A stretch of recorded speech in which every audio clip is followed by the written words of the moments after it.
खुशामदीद नाज़रीन, सामईन इकराम। आज का मेरा टॉपिक है property exempted from attachment and sale under section 61 civil procedure code. उससे पहले आपसे गुजारिश करूँगा कि काइंडली मेरे इस लॉफुल इंफॉर्मेटिव चैनल को सब्सक्राइब ज़रूर करें, अप्रिशिएट करें, व्यू और लाइक करें। उसके बाद बेल आइकॉन बटन को प्रेस भी करें ताकि आप तक मेरी ये कानूनी मालूमात पहुंचती रहें। तो आते हैं कि कौन सी जायदाद ज़ब्त हो सकती है या सेल हो सकती है। जब हम जजमेंट डेटर की कैटेगरी में आते हैं, हमारे ख़िलाफ़ डिग्री इशू होती है। जब हमने किसी का लेन देन करना होता है, देना होता है, कुछ बैंक का हो गया या किसी और अदारे का या किसी बंदे का, और हम दे नहीं पाते तो वो कोर्ट की तरफ रजू करता है। तो उसमें हमें कोर्ट जो है कहती है अभी आप डिफ़ाल्टर हैं, आपके ख़िलाफ़ डिग्री है, आपकी ये जायदाद जो है फ़रोख्त करके बज़रिया इश्तिहार ऑक्शन तो उस मुद्दई को दी जाएगी उसकी रकम, ताकि उसको उसकी दाद रसी हो सके, तलाफ़ी हो सके। तो इस सिलसिले में ये है कि इसमें अंडर सेक्शन दफ़ा 61 में कि आपकी जो एग्रीकल्चर प्रोड्यूस है, यानी फसल है, ज़राई फसल है, उसका एक मखसूस हिस्सा एग्जेम्प्ट है। उस पे जो आमदन है वो एक मखसूस हिस्सा एग्जेम्प्ट है, छूट है, वो ज़ब्त नहीं हो सकता, वो सेल नहीं हो सकता। तो इसका असल मकसद ये है to help the agriculture person and his family for his living and survivals. ऐसा नहीं है कि उसके सारा कुछ ही ज़ब्त करके बेच दिया जाए, सेल कर दिया जाए और उसकी फैमिली, बच्चे, वो बेचारे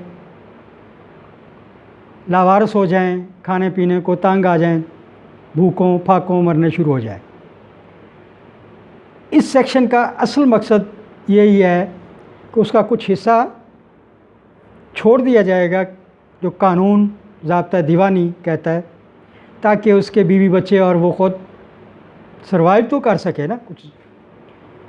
तो उसके लिए गवर्नमेंट जो है वो गाहे बगाहे फॉर टाइम बीइंग अपने ऑफिशियल गज़ट में उस फैमिली की, उस जजमेंट डेटर की फैमिली की सपोर्ट के लिए अनाउंसमेंट ऑर्डर सर्कुलर इशू करती है कि भाई इतनी रकम जो फसल से हासिल हुई है या इतनी फसल जो है वो छोड़ दें, बाकी ज़ब्त कर लें, उसको सेल करके उस बंदे का जो मुद्दई है उसकी दादरसी की जाए, तलाफ़ी की जाए। तो ये सेक्शन बज़ाहिर देखा जाए वैसे भी इन रियलिटी हकीकत में एक हिस्सा छोड़ देना ताकि वो बंदा सर्वाइव तो कर सके, ज़िंदा तो रह सके, आइंदा कुछ कमा के अपने बच्चों के लिए अपने कारोबार को दोबारा सर्वाइव कर सके। तो ये इसके लिए ये सेक्शन है। बाकी attachment to agri produce rules 44, 45, order 21 related to this. Order 21 Rule 74 and 75 as to its sale। वो सेल के बारे में बताते हैं कि हर दफ़ा रूल ऑर्डर शॉप या गोडाउन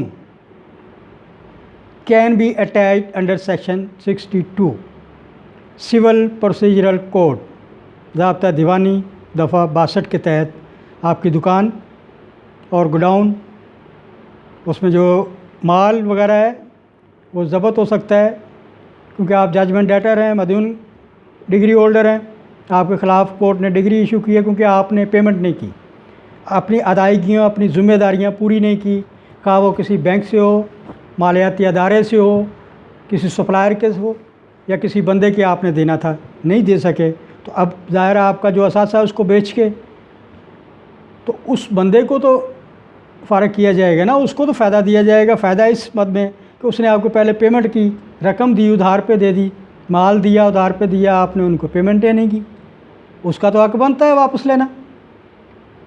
तो ये सेक्शन 61 ज़ाब्ता दीवानी हमें बताता है कि इसमें से ज़रई फ़सल में से कुछ फ़सल वो छोड़ दी जाएगी और उसके लिए मुख्तलिफ़